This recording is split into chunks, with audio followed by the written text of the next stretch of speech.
Umewahi kuhisi kama wewe ni spare tire, kwamba watu wanakukumbuka tu gari lao likipata pancha, lakini likiwa zima hata hupigiwi simu? Watu wengi wenye mioyo mizuri wanatumiwa bila wao kujua.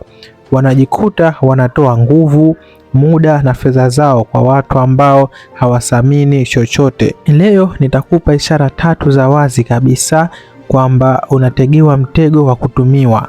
Ukiziona hizi ishara, ni wakati wa kuchukua hatua kabla hawajakuacha ukiwa mtupu. Twende sawa. Ishara ya kwanza, wanakutafuta wanapohitaji kitu tu. Ishara ya kwanza ni rahisi sana kuiona, lakini ni ngumu kuikubali. Simu yako inalia pale tu wanapokuwa na shida. Hebu jiulize, mara ya mwisho huyu rafiki yako kukupigia kukuuliza habari yako au umeshindaje bila kuomba msaada ilikuwa ni lini hasa? Jiulize hilo swali. Watu wanaokutumia huwa mara nyingi wanakujua nje ndani. Wanajua wewe ni mkarimu, hivyo wanatokea tu pale ambapo bajeti imefeli. Wanatokea pale ambapo kodi yao imechelewa au wanapohitaji msaada wa aina nyingine yoyote ile. Ukiona mawasiliano yenu ni ya upande mmoja, upande wa shida tu, jua wewe ni kifaa cha kazi, sio rafiki. Ishara ya pili inayoonyesha kwamba wewe unatumiwa na watu basi hawapo unapokuwa na shida. Hii inauma zaidi. Hawa watu ni mabingwa wa kutoa visingizio. Unapokuwa na shida, ghafla wanakuwa bize sana, au simu zao hazipatikani, au wanakwambia kuwa pole sana rafiki yangu, lakini kwa sasa mambo yamebana sana.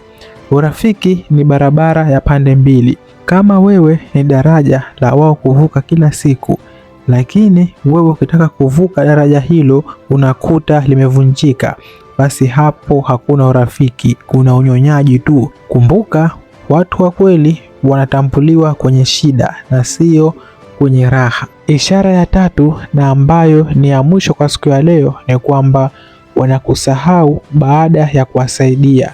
Yaani wakimaliza tu kuwatatulia tatizo lao leo, kesho wanakuona kama mtubaki, hawana hata ule muda wa kusema asante. Yaani watu wanakutumia mara nyingi wana tabia ya kuchukua na kukimbia. Wanathamini msaada wako, lakini hawakuthamini wewe. Ukiona mtu anarudi kwako baada tu ya kumsaidia miezi 6 iliyopita, akaja akiwa na shida nyingine mpya, kana kwamba hakukuacha kwenye mataa mara ya mwisho, jua kwamba huyo mtu ni mnyonyaji mzuri sana. Huyo mtu ni mtumiaji mzuri sana, na katika watu ambao anatumia na wewe ni mmoja wao.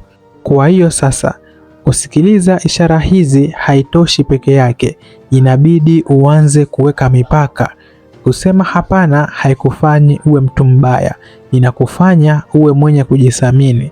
Sasa ningependa kujua, je, umewahi kukutana na mtu mwenye tabia hizi? Au labda kuna ishara nyingine ya 4 ambayo mimi nimesahau? Niandikie hapo chini kwenye comment na mimi nitakuja kuisoma. Na kama video hii imekufungua macho, basi usisahau kusubscribe na kugonga kengele hapo chini, kwa sababu hapa tunajenga uelewa wa maisha na mahusiano. Mpaka wakati mwingine,